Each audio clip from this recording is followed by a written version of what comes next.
सबसे पहले तो हमको ये समझना जरूरी है कि सर ये प्रस्तावना है क्या चीज। ये जो प्रस्तावना, ये जो उद्देशिका नामक जो शब्द हम बोल रहे हैं, ये है क्या चीज। आप इस बात को समझे, जब संविधान को लिखना स्टार्ट किया जा रहा है, हम पूरे के पूरे आर्टिकल लिखने वाले हैं, हम पार्ट लिखने वाले हैं, तो हमको एक पहले पेज का जरूरत पड़ रहा है। इस पहले पेज को, इस पेज को पढ़ने से बात समझ में आता है कि संविधान के अंदर हमको किस किस बातों का ध्यान रखना है। लिखते समय पूरे संविधान को अगर आप पढ़ लोगे तो पूरे संविधान का भाव इस एक पेज में छुपा हुआ है। जैसे आप कोई भी बुक परचेस करने जाते हो, तो जब बुक परचेस हम करने वाले रहते हैं तो पहला पेज लिखा रहता है एब्स्ट्रैक्ट। वह उस संविधान के बुक का उद्देशिका है, प्रस्तावना है। वैसे उस बुक का वो एब्स्ट्रैक्ट प्रस्तावना है। उस एक पेज को पढ़ोगे ना तो आपको समझ में आ जाएगा अंदर पुस्तक में क्या क्या करने का कोशिश किया गया है। हमेशा उसको पढ़ना चाहिए। जैसे अगर संविधान का भी जो ऑब्जेक्टिव बुक आया है, उसमें मैंने एक पेज डलवाया है। उस पेज में लिखा हुआ है इसमें अब तक यूपीएससी द्वारा, बीपीएससी द्वारा, यूपीपीएससी द्वारा जितने भी हमारे राज्य स्तर के परीक्षा होते हैं, उन सब के संविधान के प्रश्नों के साथ साथ सीजीपीएससी और सीजी व्यापम के 2023 तक के प्रश्नों को समाहित किया गया है। तो उससे बात समझ में आ जाता है अंदर पुस्तक में क्या है। बस वही बात है, संविधान को अगर मैं पहला ही पेज पलटूं तो ये उद्देशिका समझ में आएगा। और यह प्रावधान करता है जब हम अंदर संविधान लिखेंगे, हमको पता होना चाहिए कि हम एक लोकतंत्रात्मक देश बनाने की बात कर रहे हैं, हम एक गणराज्य बनाने की बात कर रहे हैं, हम एक रिपब्लिक कंट्री बनाने की बात कर रहे हैं। संविधान लिखते समय ये सब बात हमको पता होना चाहिए। तो मेरे कहने का मतलब यह है, यह उद्देश्य बताता है कि संविधान निर्माता लोग क्या करने की कोशिश कर रहे थे। आपको पता होना चाहिए, जब मैं एक दिन लिखवा रहा था तो आप याद करो, सबसे पहली बात जब संविधान लिखने की कोशिश की गई, पंडित जवाहरलाल नेहरू के द्वारा उद्देशिका प्रस्ताव प्रस्तुत किया गया था। वह डेट आप लिखे थे 13 दिसंबर 1946। याद आ रहा है जी? सबसे पहले क्या प्रस्तुत किया गया था? उद्देशिका। संविधान के अंदर क्या लिखा जाना है ये तो आपको पता है। 29 अगस्त को जब हमारा प्रारूप समिति का गठन हुआ तब हम एक्चुअल संविधान लिखना शुरू किए, लेकिन उससे पहले ही 13 दिसंबर को हमारा संविधान क्या होना चाहिए यह प्रारूप प्रस्तुत किया गया था पंडित जवाहरलाल नेहरू ने। और ये पहले 22 जनवरी को, मैं डेट बाद में लिखवाऊंगा एक साथ, 22 जनवरी 1947 को हमने सबसे पहला अपना उद्देशिका लिखा है। और एक एक करके मैं इस संविधान को पढ़ना शुरुआत करता हूं। पहली बात तो ये समझेंगे कौन सा शब्द पहले है और कौन सा शब्द बाद में। एग्जाम हॉल में यही पूछा जाएगा आपसे। ये कोई भी शब्द लिख देंगे, न्याय, स्वतंत्रता, समाजवादी, लोकतंत्रात्मक, बताइए संविधान की प्रस्तावना में इनके शब्दों के आने का सही क्रम क्या है। और वो वही इसका उत्तर दे सकता है, जिसको ये याद होगा वही इसका उत्तर दे सकता है। अच्छा चलो भाई, जब इसको हम पढ़ना शुरुआत करते हैं, पूरे संविधान को आप पढ़ लेंगे, आपको समझ में आएगा भारत शब्द 2 बार लिखा हुआ है। कितने बार लिखा हुआ है? 2 बार लिखा हुआ है भारत शब्द। और यहां पर 2 शब्द और याद रखे रहेंगे आप। यहां पे नागरिक शब्द लिखा हुआ है और यहां पर व्यक्ति शब्द लिखा हुआ है। अच्छा, सिर्फ अभी याद रखेंगे, संविधान में नागरिक और व्यक्ति दोनों शब्द लिखा हुआ है। मैं जब संविधान का पार्ट नंबर 2 नागरिकता जब पढ़ाने जाऊंगा तो मेरे को याद दिलाना, मैं इस मुद्दे पर आप लोगों को चर्चा करूंगा, बताऊंगा शब्द 2 शब्द क्यों लिखा हुआ है। अभी समझाऊंगा, नहीं समझ में आएगा आपको। जब मैं पार्ट 2 जाऊंगा तो बस याद दिलाना, सर प्रस्तावना के उस शब्दों को डिस्कस करना था।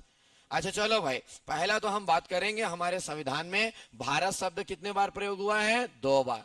भारत शब्द पूरे संविधान में भारत शब्द 2 बार प्रयोग हुआ है, 2 बार प्रयोग हुआ है।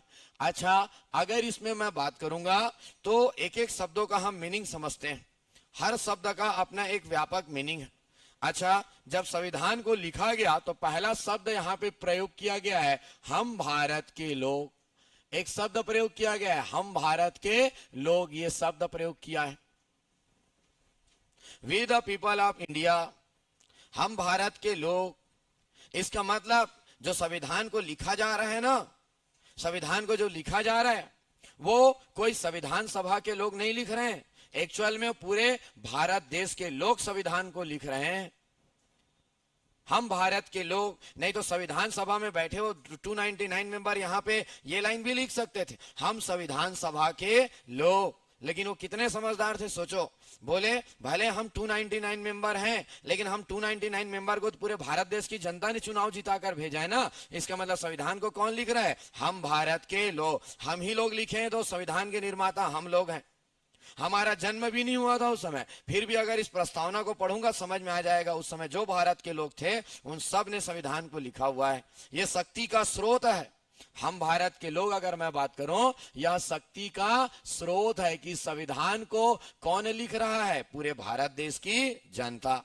सिर्फ वो 299 मेंबर कभी नहीं समझना है। बहुत समझदारी से शब्द प्रयोग किया गया है, और उन लोग चाहते हैं तो हम संविधान सभा के लोग बोलकर उन संविधान सभा का बड़ाई कर सकते थे, लेकिन उन्होंने शक्ति जनता को दे दिया है। यह है शक्ति का स्रोत। और ये हम भारत के जो लोग हैं ना, वो याद रखना, यूनाइटेड नेशन के चार्टर एक्ट से लिया हुआ है। यूनाइटेड नेशन, संयुक्त राष्ट्र, we the people of world, उसके जो प्रोविजन है उसमें ऐसे लिखा हुआ है कि हम पूरे विश्व के लोग ये प्रोविजन लिख रहे हैं, तो हमने वही लाइन को एडॉप्ट कर लिया। हमने तो यहां लिख लेना, यूनाइटेड नेशन के चार्टर से लिया गया है। यूनाइटेड नेशन के चार्टर से लिया गया है, इस शब्द को लिया गया है। ये शक्ति का स्रोत है। संविधान लिखने वालों को यह एक प्रकार का शक्ति प्रदान करता है, शक्ति का स्रोत माना जाएगा। अच्छा चलो भाई, मैंने बोला हम भारत के लोग एक शक्ति का स्रोत माना जाएगा। एक लाइन और लिखना है तो लिख सकते हैं, संविधान के निर्माता पूरे भारत देश की जनता है। एक लाइन लिख लेंगे, संविधान के निर्माता पूरे भारत देश की जनता है।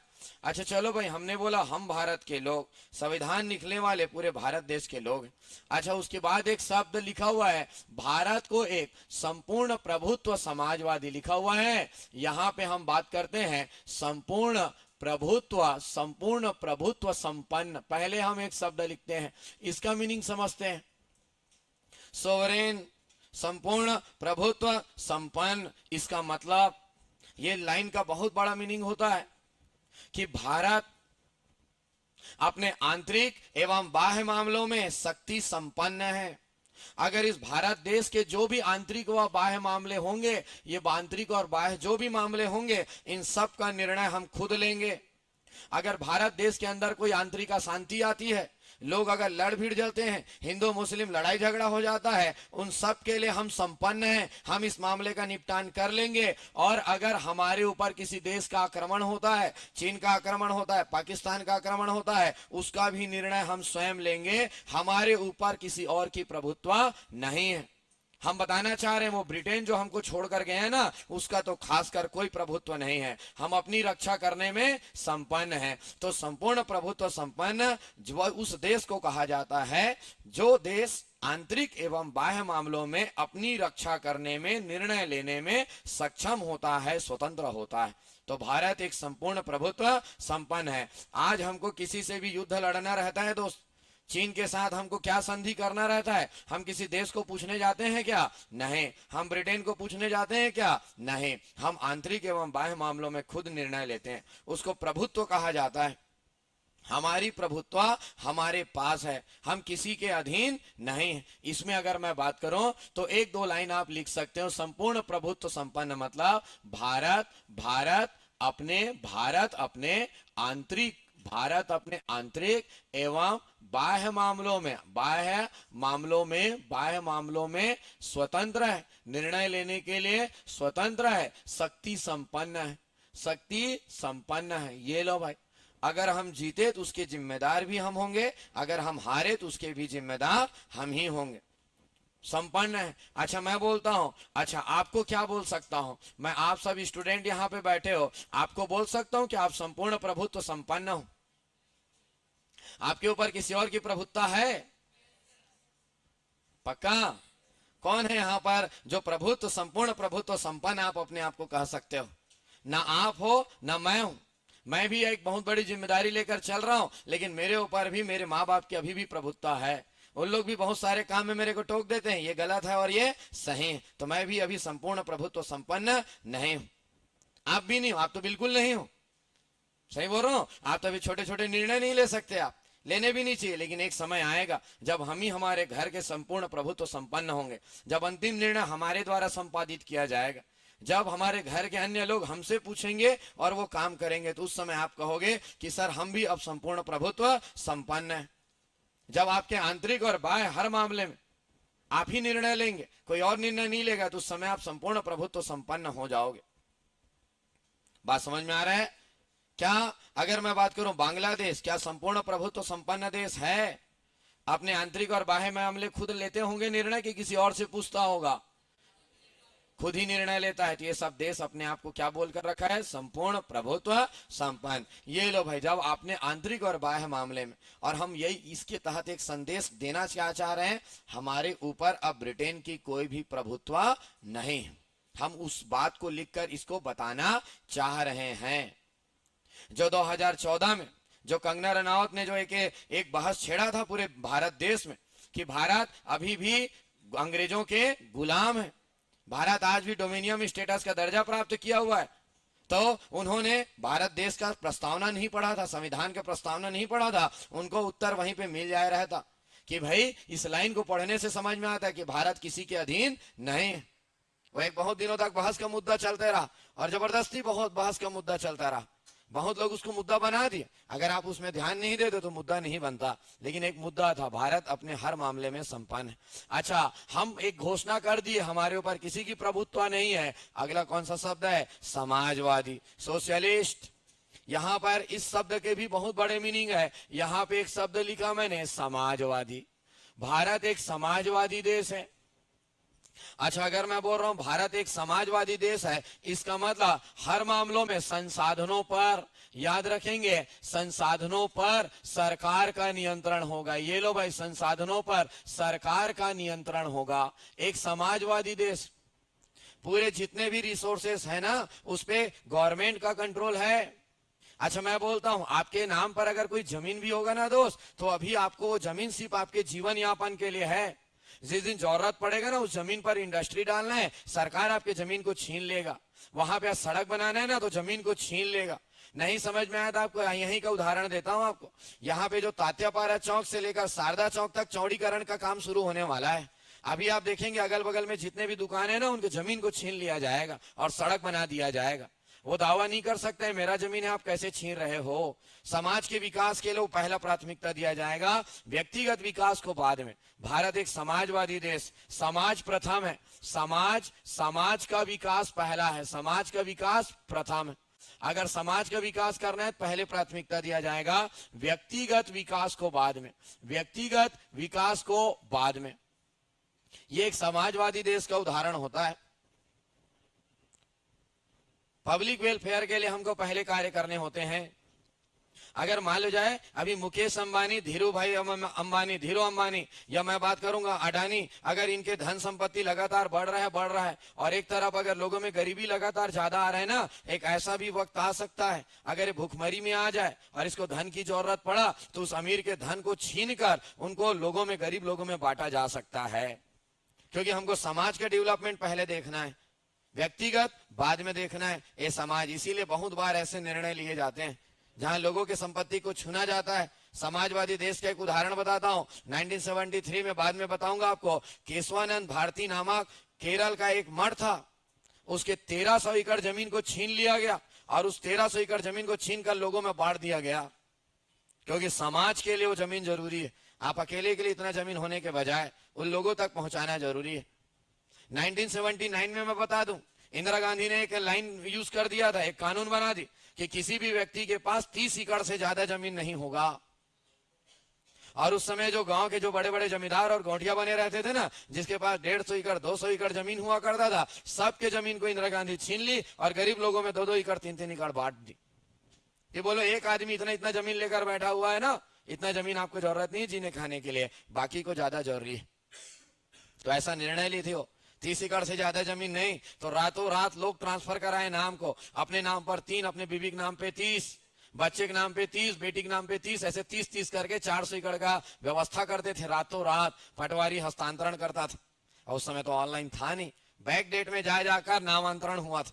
तो मेरे कहने का मतलब है समाज का विकास पहले, भारत में ही होता है, समाजवादी देश, समाज का विकास पहले। अगला मैं बात करूंगा, एक शब्द है जिसका नाम है पंथ निरपेक्ष। अच्छा, बहुत जगह पुस्तकों में इसके जगह में धर्मनिरपेक्ष भी लिखा रहता है। भारत एक सेकुलर कंट्री है माना जाता है।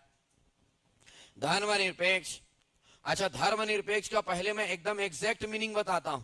इसके बहुत सारे मीनिंग है, लेकिन पंथ निरपेक्ष का आप सबसे पहले एक मीनिंग समझेंगे। भारत किसी विशेष धर्म को नहीं मानता, विशेष धर्म को नहीं मानता। भारत का कोई धर्म नहीं है, ये बताने चाह रहा है। भारत किसी विशेष धर्म को नहीं मानता, मतलब भारत का कोई राज धर्म नहीं है। हमारा कोई भी राज धर्म नहीं। ऐसा बिल्कुल नहीं कि भारत एक हिंदू राष्ट्र है। हम बोल देते हैं क्योंकि मेजोरिटी में कौन है, हिंदू है, बोल देते हैं। लेकिन याद रखना, भारत का कोई भी एक विशेष धर्म नहीं। ये एग्जैक्ट मीनिंग है इसका। कोई भी पूछे ना तो यही आंसर देना है। उसके बाद आप कई ठो भाव निकाल सकते हो आप कि सभी धर्मों को समान मानता है। ये क्या मानता है? सभी धर्मों को समान मानता है। ये भाव बना सकते हो आप, लेकिन एग्जैक्ट मीनिंग ऊपर है। पंथ निरपेक्ष का एक ही मीनिंग है, हम किसी विशेष धर्म को नहीं मानते, भारत का कोई राज धर्म नहीं है, सभी धर्मों को समान मानता है। भारत सभी धर्मों में भेदभाव नहीं करता है। धर्मों में कोई भेदभाव नहीं किया जाता, भेदभाव नहीं किया जाता। इसका मीनिंग है दोस्त, हम सभी धर्म को समान मानते हैं, धर्मों में कोई भेदभाव नहीं। हमारे कहने का मतलब यह है। और ऐसा होता है कि नहीं होता है जी? कहीं पूरे संविधान में लिखा है क्या भारत एक हिंदू राष्ट्र है? जैसे पाकिस्तान के संविधान में लिखा हुआ है पाकिस्तान एक इस्लामिक देश, ऐसा लिखा हुआ है। लेकिन हमारे में वो शब्द नहीं। हम एक पंथ निरपेक्ष, हम धर्म निरपेक्ष। और धर्म निरपेक्ष तो धर्म के बारे में बात कर रहा है, पंथ निरपेक्ष उसको और गहराई में लेकर जाता है। कैसे गहराई में लेकर जाता है उस बात को समझेंगे। मैं बात करता हूं एक धर्म के बारे में बोलता हूं। चलो भाई, यहां पे लिख दिया मैंने एक धर्म, ये लो भाई एक हिंदू धर्म के बारे में बात करता हूं, हिंदू धर्म के बारे में। और हिंदू धर्म के बारे में अगर लिखा हो, हिंदू धर्म के अंदर और बहुत सारे पंथ होते हैं दोस्त। धर्म के अंदर बहुत सारे पंथ होते हैं। जैसे आपने सुना होगा कबीर पंथ, सुने थे क्या? हिंदू धर्म के अंतर्गत ही जो कबीर के पद चिन्हों पर चले, उनके आदर्शों पर चले, उन लोग क्या बन जाते हैं? कबीर पंथ। अच्छा, इसी के अंदर बाद में कभी क्या बना था? सतनाम पंथ, जो गुरु घासीदास जी के पद चिन्हों पर चलने लगे, उनके आदर्शों को मानने लगे, उनके अनुसार पूजा पद्धति अपनाए, उनके अनुसार उपासना करने लगे, उन लोग सतनाम पंथ हो गए थे। एक धर्म के अंदर और अलग अलग पंथ बने रहते हैं।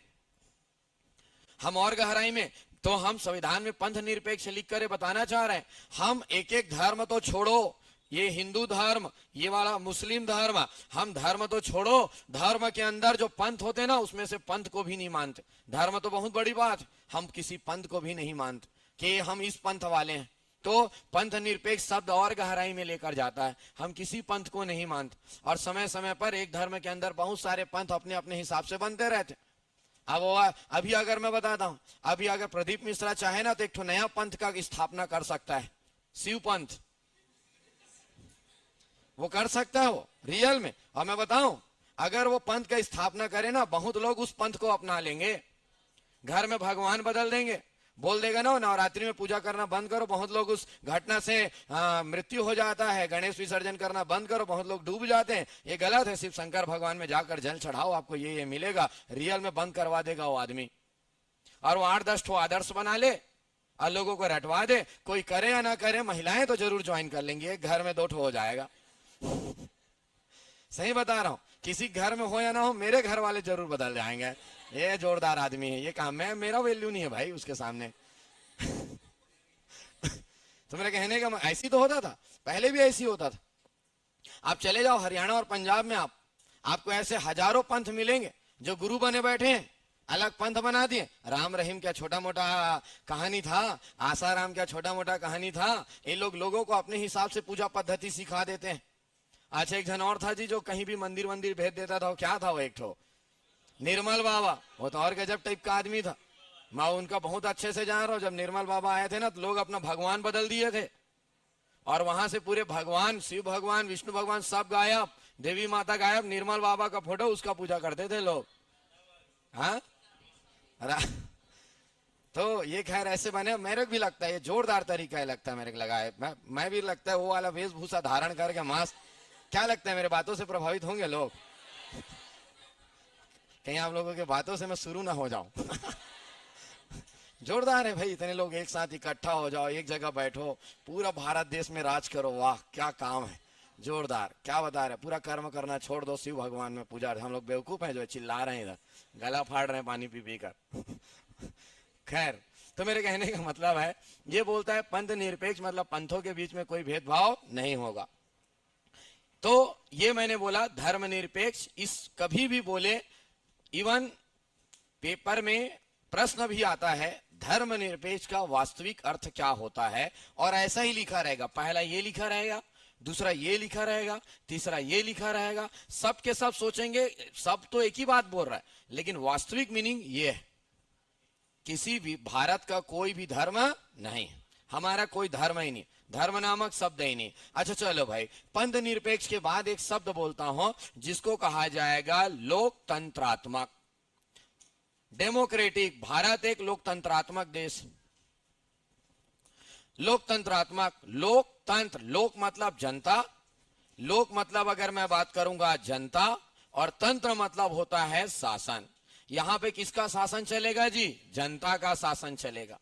और चलता है कि नहीं चलता है जनता का शासन? बिल्कुल। आपके पास अभी मौका है, सही बोल रहा हूं, अभी विधानसभा का चुनाव है, आपको लग रहा है, अब आपको निर्णय लेना है कि किसको सरकार देना है। अगर लग रहा है पिछला वाला जोरदार काम कर रहा है तो भाई आप चुनोगे सरकार, आप उसको शक्ति दोगे। लग रहा है पिछले वाले का काम हमारे लिए तो अच्छा नहीं था, लोगों के हित में नहीं था, आप अपने विचार बदल कर किसी दूसरे पार्टी को मत दे सकते हो। तो मेरे कहने का मतलब है, इसी को कहा जाता है भारत देश में जनता का, जनता के लिए, जनता के लिए और जनता के द्वारा शासन किया जाएगा। यहां शासन कोई और नहीं दोस्त, जनता ही शासन करता है। हमने पावर दिया है, हमने भूपेश बघेल कैबिनेट को, हमने नरेंद्र मोदी कैबिनेट को हमने शक्ति दिया है, हमको वोट डालने का मौका मिलता है, हम शासन करते हैं। इसी को कहा जाता है जनता का शासन। इसीलिए कहा जाता है भारत विश्व का सबसे बड़ा लोकतांत्रिक देश, क्योंकि हमारी जनसंख्या सबसे ज्यादा है और उस जनसंख्या वाले देश में लोकतंत्रात्मक शासन व्यवस्था चल रहा है, तो इसमें लोकतांत्रिक देश कहा जाता है। इसी में आखिरी में एक शब्द बोला है, भारत क्या रहेगा? एक गणराज्य। क्या बोला गया है? भारत गणराज्य। इसी को कहा जाता है रिपब्लिक, या इसी को कहा जाता है भारत गणतंत्र देश। गणतंत्र, गण मतलब फिर से आ गया जनता। अच्छा मैं बात कर रहा हूं गणतंत्र का एक्चुअल मीनिंग आप समझेंगे, जिनका प्रमुख, जिनका प्रमुख का पद वंशानुगत नहीं होता, वंशानुगत नहीं होता, नहीं होता।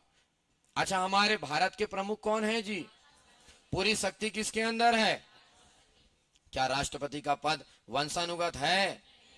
नहीं है। हर 5 साल में हमको राष्ट्रपति भी बदलने का मौका मिलता है, और 5 साल में राष्ट्रपति का चुनाव होता है, जिनके अंदर शक्ति नहीं। तो पहले क्या होता था? पहले इसके आने के पहले, ब्रिटिशर्स के आने के पहले कई हजार सालों तक, 3000 सालों तक राजा का बेटा राजा, राजा का बेटा राजा, जिसके अंदर पूरी शक्ति निहित होती थी, जिसके अंदर पूरी शक्ति निहित होती थी, वो पूरे का पूरा वंशानुगत हो गया था, वंश के आधार पर चलता था। बोले भैया उससे तो बहुत मुश्किल से छुटकारा मिला है, अब वो ऐसा नहीं चलेगा, पद वंशानुगत नहीं होगा। अच्छा आज भी अगर आपको मैं बताऊं ना, ब्रिटेन का अगर उदाहरण दूं दोस्त, मैं ब्रिटेन का अगर उदाहरण दूं, ब्रिटेन में आज भी आपको मैं बता दूं राजतंत्र चलता है। ब्रिटेन में राजतंत्र है आज भी। राजतंत्र मतलब वहां पर जिसके अंदर पूरी शक्ति निहित है, वहां के सम्राट के अधीन वह पद वंशानुगत, राजा का बेटा राजा, राजा का बेटा राजा। जैसे अभी मैं बार बार बोलता हूं, एलिजाबेथ की मृत्यु के पश्चात चार्ल्स द्वितीय वहां के प्रिंस बन गए, वहां के राजा बन गए। अगर मैं ऐसा अगर बोलूं तो वहां पे आज भी राजतंत्र। हमने बोला हमारे यहाँ ये व्यवस्था नहीं चलेगा, हमारे यहाँ फिर से चुना जाएगा जो प्रमुख रहेगा। तो ये कुछ शब्द है, बहुत महंगे शब्द हैं। हम भारत के लोग, इस पूरे संविधान को शक्ति दे रहा है। यह संविधान कौन लिख रहा है? पूरे भारत देश की जनता। संपूर्ण प्रभुत्व संपन्न यह बताता है कि भारत अपने आंतरिक और बाह्य दोनों मामले में निर्णय लेने के लिए स्वतंत्र है। हम घोषणा कर रहे हैं भारत अपनी रक्षा खुद कर ले सकता है, जिससे भी युद्ध लड़ना रहेगा हम निर्णय लेंगे, कोई और हमारा निर्णय नहीं लेगा, क्योंकि इससे पहले निर्णय ब्रिटेन लिया करता था। अगर हम समाजवादी, समाज का विकास पहले देखा जाएगा, व्यक्तिगत विकास बाद में देखा जाएगा। पूरे पूरे संसाधनों पर सरकार का नियंत्रण रहेगा, सरकार निर्धारित करेगा उस संसाधनों को किसको देना है और किसको नहीं देना है। पंथ निरपेक्ष देश रहेगा। भारत किसी भी विशेष धर्म को महत्व नहीं देता है, भारत का कोई भी राज धर्म नहीं है, इसका मतलब हम सभी धर्मों को समान समझते हैं।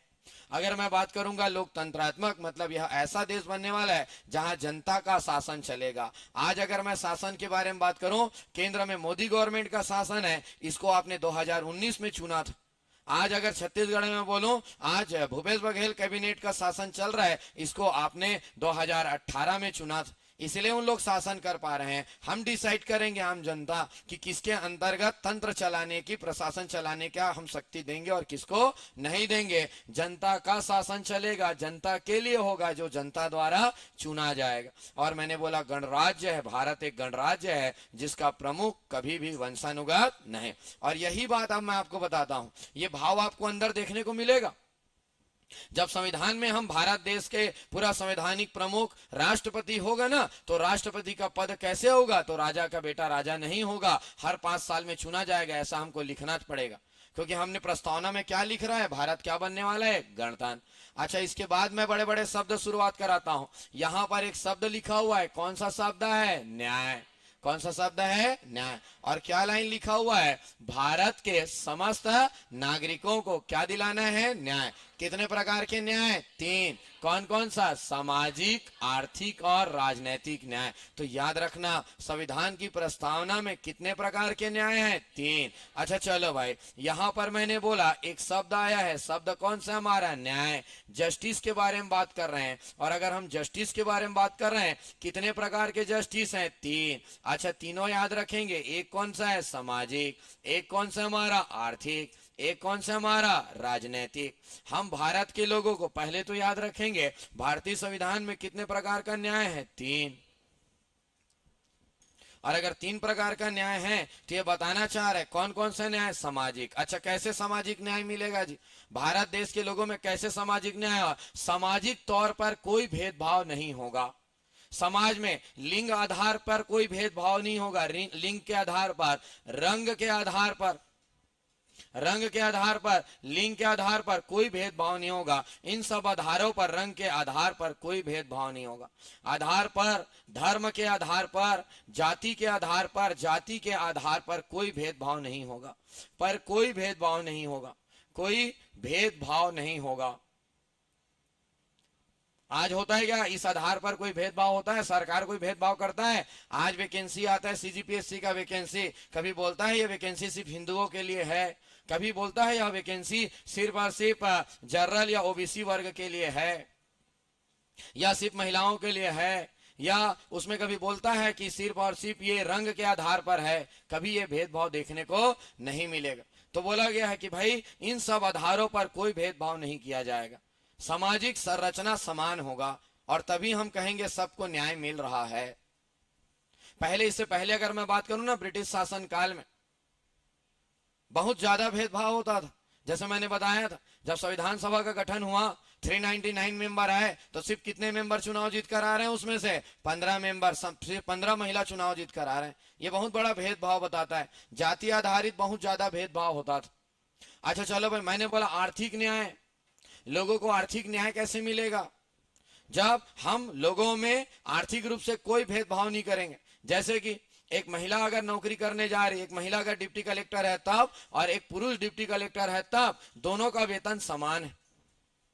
हर किसी को आर्थिक रूप से संपन्न होने का बराबर मौका मिलता है। आज मान लो जाए एक सरकारी स्कूल को बनाने का टेंडर जारी किया जाता है, और टेंडर अगर जारी किया जाता है ना, तो टेंडर को पब्लिकली किया जाता है। आपको मन कर रहा है ना मैं वो टेंडर डालूं, आप भी डालो, जितने लोग को टेंडर डालना है सब डालो, और उसके बाद सबको मौका मिलेगा। ऐसा नहीं है जिसको सिर्फ एक बार सड़क बना रहे थे हम बोल रहे नहीं ये बना रहे थे इसी को बनाने दो, सबको मौका देना पड़ेगा। हर किसी को आर्थिक रूप से संपन्न होने का अधिकार रहेगा भारत। तो ये बोलता है सबको आर्थिक मजबूती का समान अवसर मिलेगा, सबको आर्थिक मजबूती का समान अवसर।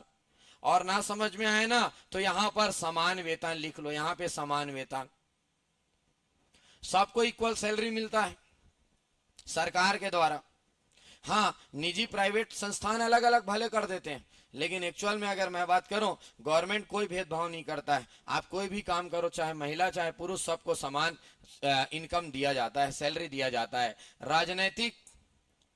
राजनीति में भी आने का सबको समान अवसर मिलेगा, चाहे किसी भी धर्म से हो, किसी भी जाति से हो, किसी भी लिंग से हो, राजनीतिक रूप से सबको समान मिलेगा। ये लो भाई, सबको समान राजनीतिक अवसर। अच्छा चलो भाई, अभी विधानसभा का चुनाव है, जिसको विधायक बनना है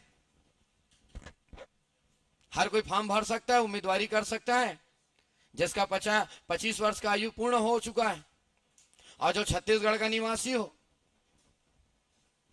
भारत का नागरिक हो, हर कोई उम्मीदवारी कर सकता है। आपको मन कर रहा है आप भी उम्मीदवारी कर लो। अच्छा, वो भी दूसरा उम्मीदवार भी उतना ही। अच्छा, उससे का जब उदाहरण देता हूं आपको, मुकेश अंबानी वोट डालने जाएगा ना तो भी एक मत काउंट होता है, और एक बीपीएल कार्डधारी भी वोट डालने जाएगा ना तो भी एक काउंट होता है। वो बहुत ज्यादा भर भर का टैक्स देता है करके उसका मत ज्यादा काउंट नहीं होता। ये भारत, इसको कहा जाता है राजनीतिक न्याय। राजनीति में सबको समान अवसर मिलेगा, हर किसी को मुख्यमंत्री और प्रधानमंत्री बनने का मौका है। आपके में टैलेंट है, आप भी बन सकते हो। आप भी वोट डालोगे, एक महिला वोट डालेगी, एक काउंट होगा, एक पुरुष वोट डालेगा, एक काउंट होगा। जो सबसे ज्यादा टैक्स देता है वो वोट डालेगा, एक ही काउंट होगा, और जो उस टैक्स के पैसे से सब्सिडी लेकर जी रहा है वो भी वोट डालेगा तो भी एक काउंट होगा। यह है राजनीतिक न्याय। तो पूरे संविधान में बोला गया है, हम भारत देश के नागरिकों को, देखो लिखा हुआ है, भारत देश के नागरिकों को कितने प्रकार का न्याय देना चाह रहे हैं? 3, सामाजिक तौर पर, आर्थिक तौर पर और राजनीतिक तौर पर। और बिल्कुल आज वर्तमान में आपको देखने को मिलता है। इसका भाव और ज्यादा अच्छा समझ में आता है जब आप 1950 में खड़े होकर समझोगे, क्योंकि उस समय बहुत ज्यादा भेदभाव होता था, हर किसी को वोट डालने का अधिकार नहीं था। जो टैक्स पेयर और जब जमींदार होते थे ना, सिर्फ वो वोट डाल सकते थे, महिलाओं को वोट डालने का अधिकार नहीं थे। तो इसके माध्यम से उन सबको अधिकार दिया जा रहा है। और अंदर आप जब पढ़ोगे ना पूरे संविधान को, आपको समझ में आएगा हर कोई नामांकन कर सकता है। आपको भी लग रहा है आप भी विधानसभा चुनाव लड़ना है ना, आप भी जाके नामांकन भर के आ सकते हो। ये प्रोविजन है। तो 3 प्रकार का न्याय। और याद रखेंगे, अगर मैं स्वतंत्रता के बारे में बात कर रहा हूं, यहां पर अगर मैं स्वतंत्रता के बारे में बात करूं, कितने प्रकार का स्वतंत्रता बोला गया है जी? 5। पहले बात तो ये याद रखेंगे, कितने प्रकार का स्वतंत्रता है? 5। ये पहले 5 नामक संख्या याद रखेंगे आप। अच्छा, आपको अगर मैं 5 प्रकार की स्वतंत्रता के बारे में बात कर रहा हूं, कौन कौन सा स्वतंत्रता है हमारा? विचार। और क्या है हमारा? अभिव्यक्ति, एक्सप्रेस करने के लिए अभिव्यक्ति। अगर मैं बात करूंगा विश्वास, फेथ, और मैं क्या बोलूंगा? धर्म। और क्या है? उपासना। अच्छा, 5 स्वतंत्रता को लाइन से याद रखेंगे। पहले तो याद रखेंगे 5 प्रकार की स्वतंत्रता है, विचार, अभिव्यक्ति, विश्वास, धर्म और उपासना। अच्छा चलो भाई, मैं बात करता हूं विचार के बारे में। भारत देश के हर नागरिकों को नंबर 1 विचार करने की स्वतंत्रता हो। मैं जो विचार करना चाहे मैं वो विचार कर सकता हूं। मेरे को लग रहा है मेरे नरेंद्र मोदी की निंदा करना चाहिए, मैं निंदा कर सकता हूं। मेरे को लग रहा है भूपेश बघेल की निंदा करने में निंदा कर सकता हूं, और मेरा विचार है। पहले ऐसा नहीं होता था। ब्रिटिश शासन काल में अगर ब्रिटिश शासन का अगर आप निंदा करते थे ना, आपको जेल में डाल दिया जाता था। आप शासन की निंदा कर रहे हो, देश में आंतरिक अशांति फैला रहे हो, चलो तुम जेल अंदर रहो, तुम्हारे कारण यहाँ लड़ाई झगड़ा हो सकता है। लेकिन आज, अच्छा आप देखे होंगे सब लोग निंदा करते रहते, सही बोल रहा हूं? जैसे कि अगर मैं भूपेश बघेल सरकार की बात बोलूं तो नरेंद्र मोदी की निंदा करते हैं, नरेंद्र मोदी बोले उसके बारे में। जो कांग्रेस वाले बीजेपी की निंदा करते हैं, बीजेपी वाले कांग्रेस की निंदा। अच्छा, सिर्फ इसकी निंदा नहीं बात कर रहा हूं मैं, हर किसी की निंदा कर सकता हूं मैं।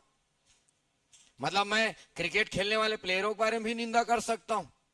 मेरा मन कर रहा है निंदा करने, मेरा मन कर रहा है भारत अच्छा खेल रहा है, उसके बाद भी मैं बोलना चाह रहा है जो किस्मत के भरोसे जी रहा है वो, मेरे कुछ नहीं कर सकता कोई। मेरा एक्सपीरियंस, मैं विचार कर सकता हूं, ऐसा मेरा है। मैं अपनी भी निंदा कर सकता हूं, मैं सामने वाले की भी निंदा कर सकता हूं। बुराई करना बुरी बात नहीं हो, तो प्रस्तावना में बोल कर दिया है, करो निंदा। आपका मन कर रहा है बगल वाले की बुराई करने का, मतलब मैं कहता हूं भारत देश के महिलाओं को सबसे बड़ा अधिकार दिया है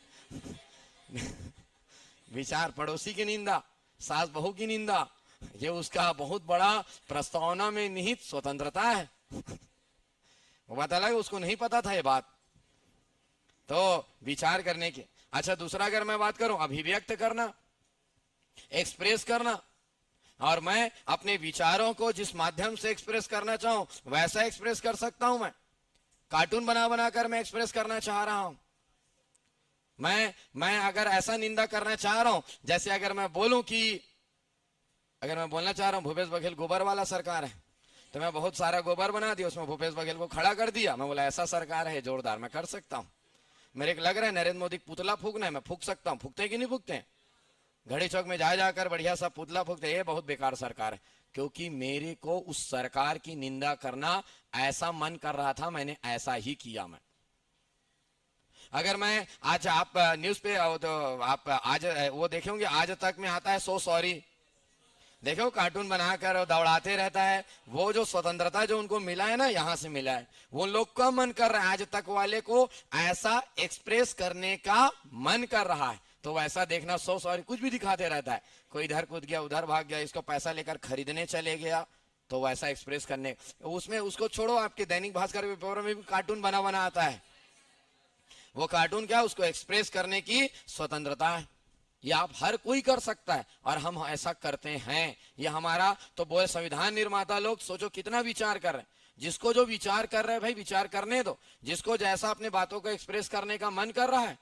आप देखना भगवा रंग वाले अपनी गाड़ी में पूरा भगवा रंग लेकर घूमते रहते हैं, ऐसे भगवा रंग का स्कार्फ बांध लेते हैं, राम भगवान को पहन लेते हैं, और उसके बाद वो घूमते रहते हैं। कहीं भी पहुंच जाते हैं, कहीं भी आप घूमने जाओ, वहां पे वो राम राम राम चिल्लाते रहते, उसको वैसा एक्सप्रेस करने का मन कर रहा है, वो चिल्ला सकते हैं। तो ये उनका एक्सप्रेस करने का स्वतंत्रता है। विश्वास, आपको जिस पर भी विश्वास करना है उस पर विश्वास कर सकते हो आप, ये आपकी स्वतंत्रता है। अगर मैं बात करूं, आपको लग रहा है बीजेपी में विश्वास करना है, आप बीजेपी में विश्वास करो। आपको लग रहा है नहीं इससे अच्छा तो कांग्रेस सरकार है, आप उसमें विश्वास करो। आप हर किसी को किसी पर भी विश्वास करने की स्वतंत्रता है। आपको लग रहा है आप शिव भगवान पर अगर विश्वास करना है उस पर विश्वास करो, प्रदीप मिश्रा पर विश्वास करना है, प्रदीप मिश्रा पे विश्वास कर रहे हैं कि नहीं कर रहे हैं, उसको रोक कोई नहीं सकता है। वो तो बिना इंजन का गाड़ी है वो, जो लोग विश्वास कर रहे हैं। तो मेरे कहने का मतलब है वो विश्वास कर सकते हो। आपको लगा स्पर्श में विश्वास करना चाहिए, आपने स्पर्श पे विश्वास किया, ये आपकी स्वतंत्रता होती है कि आप किसी पर भी विश्वास करो। आपको कोई धर्म की स्वतंत्रता है, आप जिस धर्म को मानना चाहो मान सकते हो। दोस्त, आज आप हिंदू धर्म के हो, आपको लग रहा है मुस्लिम धर्म से आप प्रभावित हो रहे, बिल्कुल वो धर्म अपना सकते हो आप। आपको लग रहा है नहीं उसी दिन मेरे को ईसाई धर्म अपनाना है, देखना चाह रहा हूं क्या कहां कितना मजा आता है, तो आप ईसाई धर्म एक ही दिन में पूरे धर्म का मजा ले लो। आपको कोई नहीं रोक सकता है। हाँ, बाद में आपको बताएंगे कि भाई ये सब लालच स्वरूप नहीं होना चाहिए, जबरदस्ती धर्म परिवर्तन नहीं होना चाहिए, लेकिन हर किसी को किसी न किसी धर्म पर विश्वास करने का स्वतंत्रता होता है। और आखिरी मैंने बोला हूं उपासना। आपको लग रहा है जिस आप धर्म से हो उसके इष्ट से संबंध स्थापित करने के लिए आपको जैसा उपासना पूजा पद्धति आपको अपनाना है, आप वैसा पूजा पद्धति अपना सकते हो, आप वैसा उपासना कर सकते हो। आपको उपासना करने की स्वतंत्रता है, और हम करते हैं।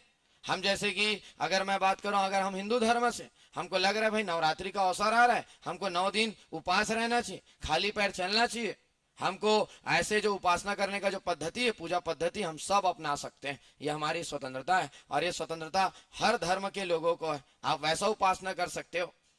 अभी अगर मैं बात करूं तो जैसे बीच में आया था मध्य प्रदेश में जब इलेक्शन चल रहा है, तो वहां कमलनाथ जो है वो वहां पर एक पूजा करवाया, शमशान घाट में पूजा करवाया।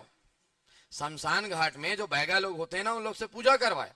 तो ये चर्चा चलने लग गया कि देखो ये कैसे कैसे जीतने के लिए पूजा करवा रहा है। भाई उसको लग रहा है कि वो भूत प्रेत के माध्यम से चुनाव जीत सकता है, तो वैसा उसको मतलब उसको लगा कि शमशान घाट में भूत प्रेत हैं, जिसकी शक्ति को वो ले लेगा और चुनाव जीत लेगा, तो वो कर सकता है। वो शक्ति उसको ये संविधान देता है। आपको लग रहा है मानव खोपड़ी रखकर उसके चारों तरफ नाचने से अगर पीएससी का एग्जाम निकल जाएगा तो नाचो, या आपकी स्वतंत्रता है। हाँ, लेकिन बाद में बताऊंगा, अनुपम गार्डन के सामने नहीं नाच देना है। हाँ बिल्कुल, आपको लोक व्यवस्था को किसी को डराने वराने टाइप का काम नहीं करना है। घर अंदर नाचो आप।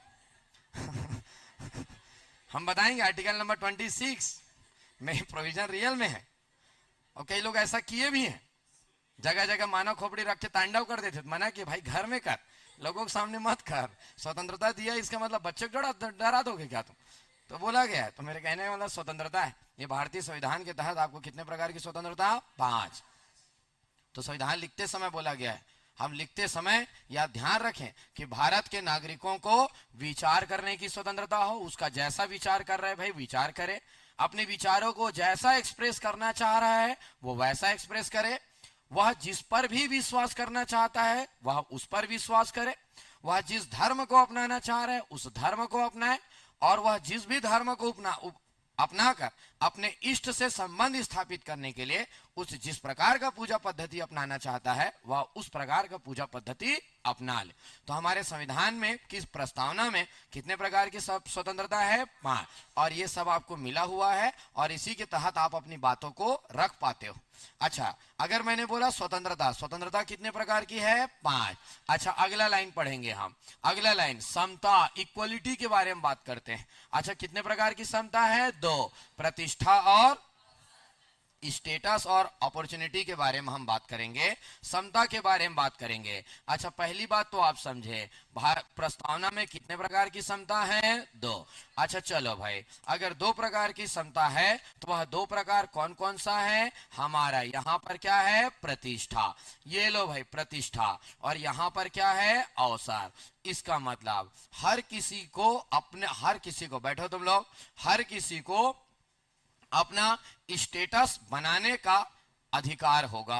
हर कोई अपना स्टेटस बड़ा कर सकता है भाई। ऐसा वो प्रथा नहीं चलेगा कि गांव में एक परिवार नाई का काम कर रहा है और जिंदगी भर वो नाई का काम करेगा, और उसको लग रहा है कि भाई अब मेरे को अपना स्टेटस बढ़ाने का जरूरत है, मैं चुनाव लड़कर आगे आ सकता हूं, मैं पीएससी की तैयारी करके नौकरी पा सकता हूं। तो बिल्कुल उनको भी इक्वलिटी पाने का अधिकार होगा, उनको भी अपना स्टेटस बनाने का अधिकार होगा। और हर किसी को है। तो प्रधानमंत्री नरेंद्र मोदी जी को कहा जाता है कि वो चाय वाले थे, चाय बेचने का काम करते थे, उनको अपना स्टेटस बड़ा करने का अधिकार था, स्टेटस मेंटेन करने का अधिकार था। वो मेहनत किए, चुनाव लड़े, जिस प्रकार से उन्होंने अपने आप को मेंटेन किया, आज वो भारत देश के प्रधानमंत्री बनकर बैठे हुए, पूरी शक्ति उनके अंदर केंद्रित। तो बिल्कुल हर किसी को अपना स्टेटस मेंटेन करने का अधिकार होगा, और साथ ही साथ सबको बराबर अवसर दिया जाएगा, इक्वल अपॉर्चुनिटी दिया जाएगा। मिलता है जी अपॉर्चुनिटी। आज नौकरी की बात करें, सबको समान अवसर मिलता है। मैं बात करूंगा, अगर एक बहुत बड़े सोने के खान का नीलामी कर रहा है सरकार, एग्जाम्पल बता रहा हूं, सोने का खान का क्या कर रहा है? नीलामी कर, कि हम इतने बड़े खान को किसी कंपनी को दे देंगे, उत्खनन करने का काम, टेंडर बेचना चाह रहे हैं। तो वो टेंडर ना गुपचुप किसी 1-2 को नहीं दे सकते आप, उसके लिए पब्लिकली पूरे न्यूज़पेपर में रिलीज किया जाता है कि इस दिन इसका नीलामी होगा। जो जो नीलामी में भाग लेना चाह रहे हैं इस जगह में आप पहुंच जाएंगे, या ऑनलाइन अप्लाई कर सकते हो कि इस खदान को आप कितने रुपए में लेना चाह रहे हो। सबको इक्वल अपॉर्चुनिटी मिलेगा। आप अपने लोगों को नहीं दे सकते हो, आप संसाधनों पर अधिकार सबका होगा। तो इसी को कहा जाता है इक्वलिटी। कब आएगा जी? इक्वलिटी कब आएगा? जब हर वर्ग को अपना स्टेटस मेंटेन करने का अधिकार दोगे और हर किसी को आप इक्वल अपॉर्चुनिटी दोगे, आप समान अवसर देंगे। तो इसी प्रकार 2 प्रकार के समता के बारे में बात किया गया, और इसी कारण आप सबको समय समय पर इक्वल मौका मिलता है। आज आईआईटी में एडमिशन होना है, 12वीं के बाद सबको अवसर देता है भाई। आप जितने लोग हो सब फॉर्म भरो, अपना टैलेंट दिखाओ, और जितने में टैलेंट है मार्क्स ज्यादा आएंगे हम सबको ले लेंगे। कहीं तो नहीं बोलता ना वैज्ञानिक के बेटे लोग को ही लेंगे हम लोग, या इतना परसेंट सिर्फ राजनेता के बेटे लोग के लिए रिजर्व रहेगा, बोलता है क्या वो? नहीं। तो इसी को कहा जाता है, ऐसा हमको भारत बनाना है। हमको संविधान लिखते समय बात का ध्यान रखना है। और साथ ही साथ आगे लाइन पढ़ेंगे, समता प्राप्त कराने के लिए तथा उन सब में व्यक्ति की गरिमा व राष्ट्र की एकता व अखंडता सुनिश्चित कराने वाली बंधुता। याद रखेंगे, एक बहुत इंपॉर्टेंट है, हमको ऐसा संविधान लिखना है जिससे देश में क्या बना रहे? बंधुता। अच्छा याद रखेंगे, बंधुता कब बना रहेगा? जब आप 2 टाइप का काम करोगे। हमारे बीच भाईचारा बंधुता कब बना रहेगा? जब आप दो टाइप का काम करोगे। नंबर एक, जब आप व्यक्ति की गरिमा का ध्यान रखोगे। आप जब आप किसी व्यक्ति की गरिमा का ध्यान रखोगे, नंबर एक। और नंबर दो, आप राष्ट्र की एकता व अखंडता सुनिश्चित कराने वाला काम करोगे। आप हम पूरे भारत देश में एकजुट होकर बंधुता के भाव से कब रहेंगे? नंबर एक, आपको दूसरे व्यक्ति का सम्मान करना पड़ेगा। आप जैसे हम लोग छत्तीसगढ़िया हैं, अगर हम लोग यहाँ खड़े होकर दोस्त मराठी की बुराई करने लग गए, अगर बिहारी की बुराई करने लग गए, या मैं अपने किसी अन्य पड़ोसी का बुराई करने लग जाऊं या दूसरे का बुराई करने लग जाऊं, तो वैसे में हम भाईचारा नहीं बन पाएगा। वैसे में तो लड़ाई झगड़े जैसी स्थिति हो जाएगा। वो भी मेरी बुराई करेगा, मैं भी उसकी बुराई करूंगा। तो हमको बंधुता अगर बनाए रखना है, नंबर एक दूसरे की गरिमा का ध्यान रखना जरूरी है। हमको किसी की बुराई नहीं करना चाहिए। पाकिस्तान एक देश है, हमको उसका भी बुराई नहीं करना चाहिए, वहां के लोगों की बुराई नहीं करना चाहिए। तो बोला गया हर किसी का गरिमा का ध्यान रखना है, और आप ऐसा नहीं करते तो बिल्कुल भाईचारा बढ़ा दिखे।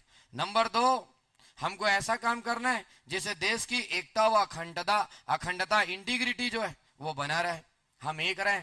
अच्छा सोचो, मान लो जाए दक्षिण भारत के राज्य हमेशा अपने आप को अलग समझने लगते हैं, हमसे अलग होने की कोशिश करते हैं, एक अलग राष्ट्र की मांग करते हैं, तो इससे कैसे बंधुता बना रहेगा? हमको साथ मिलकर हमेशा ऐसा काम करना है जिससे हम अखंड मतलब जिसको खंडित ना किया जा सके। तो याद रखना है, बंधुता बढ़ाने के लिए कितने टाइप के काम करने बोला गया है? दो। नंबर एक दूसरे की गरिमा का ध्यान रखना है। रखते हो कि निंदा करने लग जाते हो? बोला गया एक दूसरे की गरिमा का ध्यान रख। कोई निम्न वर्ग का भी है तो उसको कभी अपमान ना करें, कोई महिला है तो उसका भी अपमान ना करें। और नंबर दो, हमेशा ऐसा काम करो जिससे हम एक बने रहें, अखंड बने रहें। तो क्या बना रहेगा? बंधुत्व। ये जो चार है बहुत इंपॉर्टेंट। नंबर एक, न्याय। भारत देश के लोगों को क्या देने की कोशिश की जा रही है? न्याय। कितने प्रकार का न्याय? 3। भारत देश के लोगों को कितने प्रकार की स्वतंत्रता? 5। भारत देश के लोगों में कितने प्रकार की समता? 2। भारत देश में बंधुता कितने प्रकार से आ सकता है? 2। इस बात को आपको याद रखें। पढ़ना बहुत आसान है लेकिन उसके भाव बहुत व्यापक।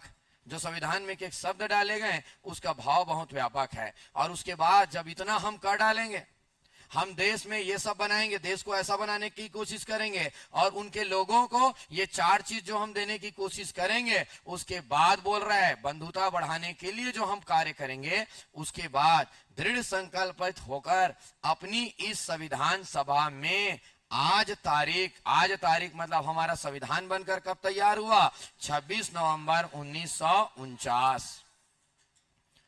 अच्छा आपको मैं बता दूं, ये पूरा का पूरा ये वाला जो लाइन है ना, वो आखिरी में लिखा हुआ है, और ये लाइन बहुत पहले लिखा जो चुका है। क्योंकि भाई संविधान अगर प्रस्तावना, मैंने बोला सबसे पहले प्रस्तावना लिखा है, तो प्रस्तावना लिखने वाले थोड़ी ना पता था कि संविधान बनकर 3 साल बाद तैयार हो जाएगा 26 नवंबर 1949। ये लाइन बाद में लिखा गया और बोला गया 26 नवंबर 1949 आज तारीख। और सिर्फ उतना ही नहीं लिखा गया है, हिंदी माह को भी लिखा गया है। ब्रैकेट में देखो, कोई कंफ्यूजन ना हो, इसीलिए क्या लिखा गया है? मिति मार्गशीर्ष। ये एक हिंदी माह है दोस्त। जैसे होता है ना आषाढ़ सावन भादो कुमार कार्तिक, सुने थे क्या? कि पहली बार टाइप का लग रहा है? नहीं लग रहा है? कौन सा माह चल रहा है अभी याद रखेंगे। मिति मार्गशीर्ष यह बताता है अघन। क्या बताता है? अघन। अघन माह चल रहा था हिंदी माह के अनुसार। अच्छा, जब भी कोई हिंदी माह चलता है 2 पक्ष चलता है, पक्का? कृष्ण पक्ष शुक्ल पक्ष की शुक्ल पक्ष कृष्ण पक्ष, पक्का? पहले कृष्ण पक्ष ही आता है, तो ये कब बना? शुक्ल। और हर पक्ष में 15 दिन होते हैं। कौन से में बना? सप्तमी। इस समय जब था तो शुक्ल पक्ष चल रहा था, अघन माह चल रहा था। शुक्ल पक्ष का कौन सा दिन था? और विक्रम संवत 2006। विक्रम संवत ये वाला है शक संवत, विक्रम संवत कैलेंडर में जाकर देखना, लेकिन याद क्या रखना है? 2006 विक्रम संवत को संविधान बनकर तैयार हुआ था। ये बात समझ में आ गया? तो थोड़ा सा डेट को ध्यान रखना है। प्रस्तावना का हर एक शब्द इंपॉर्टेंट है। मैं आपको ये बताना चाह रहा हूं किस माह को हुआ, कौन से पक्ष में हुआ, कौन से दिन हुआ है, कौन सा विक्रम संवत, और क्या लिखे एतत् द्वारा। इस संविधान को 3 शब्द हमेशा याद रखना, अंगीकृत, अधिनियमित, आत्मार्पित। इसका मतलब हम भारत के लोग इस संविधान को बनाकर तैयार करते हैं, लागू करते हैं और हम ही इसको अपना लेते हैं। अंगीकृत करना, एडॉप्ट करना, बनाकर तैयार करना, बनाया जाता, हम ही इसको बनाते हैं। हम इसको अधिनियमित मतलब कानूनी मान्यता देते हैं, मतलब लागू करते हैं, इनेक्ट।